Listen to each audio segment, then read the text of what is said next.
In this video, I'm sharing 10 online jobs that pay at least $15 or more that you can do from the comfort of your home.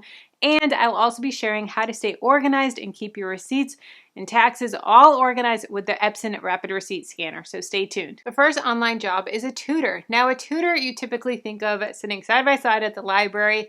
Well, not in this day and age. You can do a full tutoring session over Zoom. And you can do tutoring in the traditional sense, like math, science, history, those types of subjects. Or maybe you're going to tutor someone in how to be a good cook or how to train your dog, different things like that. You can really think outside the box with tutoring. It doesn't have to be the traditional school subjects anymore, but with Zoom, you can do it right from your home, and any type of client, whether it be a teenager or an adult or someone that is wanting to learn another language. Next is a voiceover. So you can find jobs for voiceovers on Fiverr. And with Fiverr, you can search different voiceover jobs and people will submit entries of saying, hey, I need someone to read this paragraph or read this page in a Boston accent, and I need lots of ka's in there and wickeds in there and a strong Boston accent or New York accent or Southern accent or English, Australian, different accents. A lot of people like the variety of accent for their book, for their podcast, for a video, whatever it may be. So it doesn't have to be someone that is a super good speaker, like you think of an audiobook. You don't have to have an audiobook voice to do voiceovers. No, a lot of times they just want a specific sound, a specific accent for voiceovers. So check out Fiverr for some voiceover jobs. They pay very well and they start at $15 an hour. With all these jobs, it's so important to keep good records. I hear time and time again with new business owners that they lose money on deductions simply because they get lazy with keeping their receipts. That is not okay. You are literally throwing money away by not claiming those deductions. I get it. Keeping piles of receipts creates clutter. And then what do you do with this whole drawer full of receipts when tax time comes? That's when the Epson Rapid Receipt Scanner comes in. Thank you, Epson, for partnering with me on this video. Keeping your receipts and invoices organized with the Epson Rapid Receipt Scanner. Simply scan your receipts as they come in, and once they are scanned, you can throw them away. Such a weight lifted off your shoulders, knowing that when tax time comes, you know that all of your receipts are scanned in and organized. This scanner was literally a lifesaver for me when I was doing my taxes. I need an easy and quick way to scan my receipts that is trusted and safe. When tax time comes, all of my receipts are in one location, saved to my desktop, or uploaded to QuickBooks. The Rapid Receipt Scanner quickly and easily converts financial documents, invoices, and receipts into useful digital data. It integrates with popular financial applications such as Excel, TurboTax, and QuickBooks to quickly and accurately get your finances organized. Check out the desktop Epson Rapid Receipt Scanner that works with USB. It's extremely fast and you can create searchable and editable PDFs. Don't lose track of any more receipts with the Epson Rapid Receipt Scanner. Check out the link down below in the description box and get yours today. Next is Virtual Assistant. So what a virtual assistant does is they work behind the scenes of a business, whether it be an online-based business or even a business like a small business of a coffee shop or a veterinarian hospital, and they need some behind the scenes work. They need help with their emails, keeping track of emails, what's legit emails, what's not legit, doing some basic customer service or scheduling posts or working just behind the scenes of a business so the business owner can focus on the things that are generating income. So like for instance, for me as a YouTuber, I cannot really hire someone to create my YouTube videos, so sit here and film, do all these YouTube videos. So what I can do is I can hire someone to do other tasks in my business that doesn't need to be me, whether that be social media or behind the scenes work or emailing or editing or writing emails and copy and different things like that. So hiring someone to work behind the scenes is something that a lot of small business owners do to scale up their business and to become more profitable, because then they can concentrate on other tasks that will bring in more revenue. With virtual assistants, you can also find them in Facebook groups, Fiverr, Upwork. Word of mouth is huge, huge, huge, huge. Let me tell you, creators and other people that work online, we talk to each other. We're like, hey, I'm looking to hire someone for this. Do you know anyone good? Do you know anyone that stay away from? Or, hey, I saw their name. Are they good? They bad? Oh yeah, they're amazing. Definitely hire them. They're awesome, awesome, awesome. So word of mouth is huge with virtual assistant. The next online job is data entry. So data entry, you do have to be very, very detail oriented. And because you don't want to miss something or you don't want to screw up something, one little tweak can mess up a whole Excel sheet.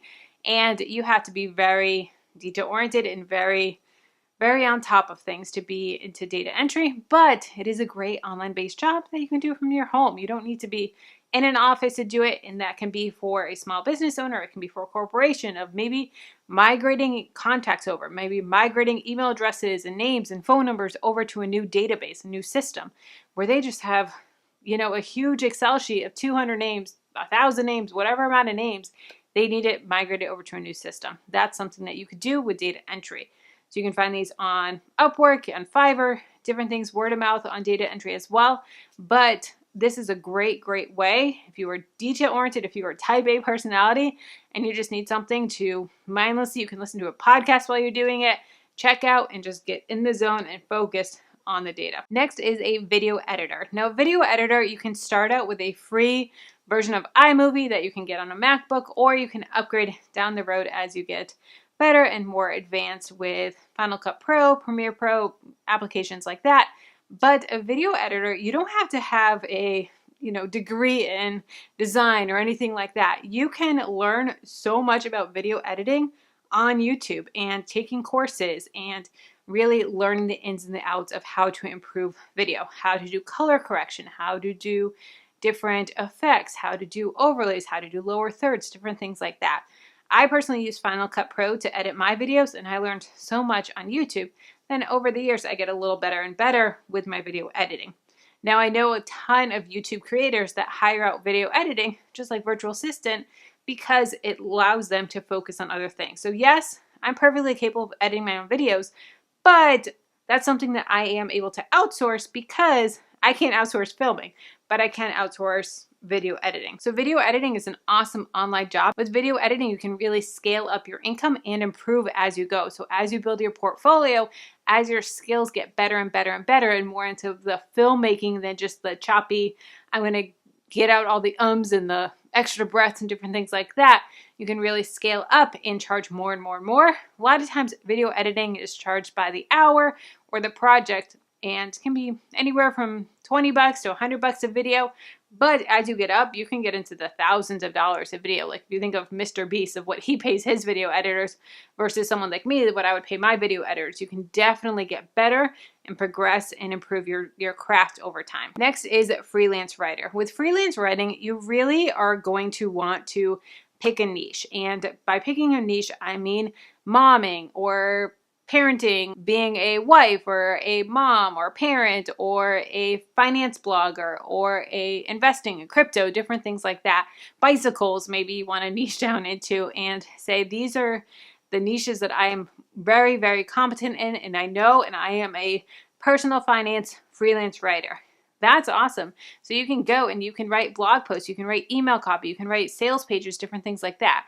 Because you want me as someone that's hiring someone, I want someone that knows what they're talking about. If I'm like, hey, can you write me an article on index funds? And they're like, what's a stock? What's the S&P 500? I don't know what that is. I change diapers all day. I write about diapers. I don't know about stocks. Okay, that person is not a good fit. But if I want to have someone write a blog post on me on mom guilt, maybe that person is the perfect fit for me and they can write about mom guilt all day long. So having a niche is really going to help to separate yourself and so that they know that they're getting quality content that is correct. Because if someone's hiring a ghostwriter for their blog, then they want to make sure that the information that they're giving out is correct because it has my name attached to it. So when you're going to be doing freelance writing, you definitely want to niche down into a specific topic or a couple topics like personal finance, investing, crypto. Those could be grouped together, but have those topics that you're really good at and that you will target people and say, hey, I'm a freelance writer for this. This is what I specialize in. And you're really going to be able to get better paying jobs versus just being broad. I can write about anything. No. You want to niche down so that you can charge more because you're an expert in that field. The next two are very similar, so I'm going to kind of combine them together, but it is a social media manager and a social media marketer. So with social media, if you're watching this, you're probably pretty familiar with Instagram, with TikTok, with Facebook, and Snapchat, and learning these online-based social media platforms, right? Now, the older generation, they may be a little intimidated by them and be like, I don't know how to use that. I don't know how to make a reel. I don't know. What the heck does that mean? I don't know. So they hire a youngin like me to be a social media manager or social media marketer. And the difference between the two is a manager is more scheduling posts, creating posts, working behind the scenes of the social media. A marketer is going to come up with a marketing plan and say, okay, we're going to create these reels. We're going to do 5 reels a day or 5 reels a week. We're going to do this. Then we're going to do ads. We're going to run Facebook ads, Google ads for you, and really come up with a marketing plan to get your company out there. We want to get your name out there, or we want to grow your social media accounts to a certain number. We want to get you to 10K. We want to get your name out there. So that's what a social media marketer does, is they are really going to dig into the marketing aspect of it. I personally think that marketing is a little bit higher than the manager. The manager is more of a lower level and can work up to marketing, but we're working on behind the scenes, maybe creating graphics, scheduling them, writing captions, different things like that on social media. But if you already have those skills, if you already know how to use social media because you use it in your personal life, then this is a great online job for you. The next online job is YouTube. Now, you may not think that YouTube is a job, but I just finished out 2021 and made $54,000 on YouTube. Yeah, it can be a full-time paying job. Now, it took me some time to get up there, and I've been able to branch out from YouTube, but creating videos on the internet is become such a great way to make money online and to have an online job. And you can make videos in any niche. And honestly, guys, you can make them on your iPhone. I waited until I hit 20,000 subscribers until I upgraded from my iPhone, my front-facing camera iPhone, not even the good one on the back, my front-facing iPhone to a DSLR. So if I can wait till 20,000 subscribers, you can do it on your phone and make basic videos or fun videos or creative videos. There's even YouTube channels that don't even show a face, but just do screen sharing or writing things, different things like that, how to hand letter and teaching people how to hand letter or do different things without showing your face. So YouTube channel is a really great way to bring in that income, and eventually you can branch out. I just did a whole video on the full breakdown of my $54,000 and how I branched out into courses and my blog and digital products and sales and different things like that and what I've done. So you can start with the YouTube channel and then branch out from there, which is a great way to bring in a lot of income. The next online job is web design. And with web design, you just need to know a little bit of basic coding and create basic websites on WordPress or Wix or Squarespace. And as you get better skills, you can make more and more advanced websites. But I have friends that do this and they make the most basic websites, but a lot of companies are like, I don't need anything really in depth. I have a coffee shop. I just need a little something that I can sell my coffee that I roast here in the shop, and I can sell it, and I can have a little bit of a social media presence and show that I have a website that people can find me on Google. I can run ads from it, but I just want something super basic. Okay, you can charge, whatever it is for that. And then as your website gets more and more advanced, or as your skills get more and more advanced, you can really increase your income and charge a lot of money per hour on web design and creating really fun, amazing websites. I have a bonus one for you, and a bonus online job is a translator. Now, a translator is not necessarily just someone that is physically translating, but it can also be written text. So say I have an ebook and I want to have that translated into multiple other languages. I want it to be translated in Spanish and Portuguese and Creole and Russian, I don't know, all these other languages. I can do that because it broadens out my reach. And so having courses that are translated or even just transcribed into another language, same with YouTube captions, that's another great way. If I can offer YouTube captions in a different language, then I can reach that market. And so that is something that appeals to a lot of YouTubers, and it's a great way that you can just do it online if you have a great skill set of writing and know other languages as well. You can even get into translating medical documents and different things like that. But starting out with just basic different languages or transcriptions, that's a really great online job that you can have. Thank you, Epson, for partnering with me on this video. And let's keep the conversation going. If you want to know how I made $54,000 on YouTube, check out this video here. And if you want to know the importance of multiple streams of income, why you should not be relying just on your day job, but multiple streams of income, multiple side hustles, multiple online jobs, check out this video here.